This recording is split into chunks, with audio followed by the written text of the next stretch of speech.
Ce n'est pas par hasard que cette convention de concession est aussi volumineuse. 178 pages. On aurait pu se contenter, comme on le fait très souvent, d'une mise en concession de 20 pages, de 30 pages, mais on est à 178 pages parce qu'on a tenu à ce que tous les cas de figure, toutes les options, toutes les éventualités possibles soient prises en compte afin que les intérêts de la Guinée soient préservés. Je suis personnellement à l'aise pour en parler parce que c'est un document, c'est un dossier dont j'ai hérité, donc je ne suis pas en train de défendre des vues que j'ai, je suis en train de défendre des vues que j'ai adoptées sur ce dossier. Je ne suis pas en train de défendre des démarches auxquelles j'ai été associé dans ce dossier, mais j'ai lu ce dossier du début à la fin et je me suis rendu compte que c'est un dossier qui sauvegarde l'intérêt national et qu'il est avantageux pour la Guinée. Sinon, soyez certains que je ne serai pas devant vous pour en parler.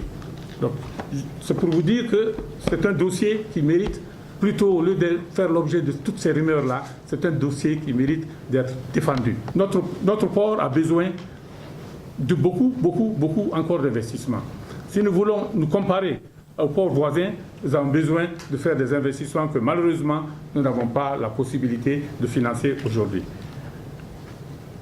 En réalité, les investissements que vous voyez dans le port aujourd'hui sont le fruit des investissements d'opérateurs privés en réalité.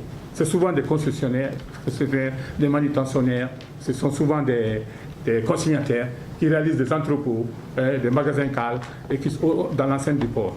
Donc nous avons aujourd'hui besoin que tous ces investissements-là ne se fassent pas de façon isolée, mais se fassent dans un cadre harmonisé, de manière à respecter les règles et les standards internationaux en matière de sécurité et de sûreté portuaire. Nous avons besoin de sortir de la saturation dans laquelle se trouve aujourd'hui le port conventionnel. Vous avez peut-être appris qu'il y a des opérateurs qui se plaignent régulièrement des surestaries qu'on leur fait payer au niveau du port de Conakry.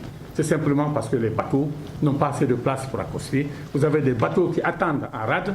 Vous avez des bateaux parfois qu'il faut déplacer du quai parce que d'autres bateaux qui ont plus de priorité sont arrivés et n'ont pas où accoster, comme les pétroliers très souvent, comme le bateau Mercy Ship, le bateau de santé qui est arrivé. Il faut parfois déplacer des navires pour pouvoir faire accoster d'autres et tout ceci crée des problèmes et amène à réduire la compétitivité du port et surtout sa sûreté.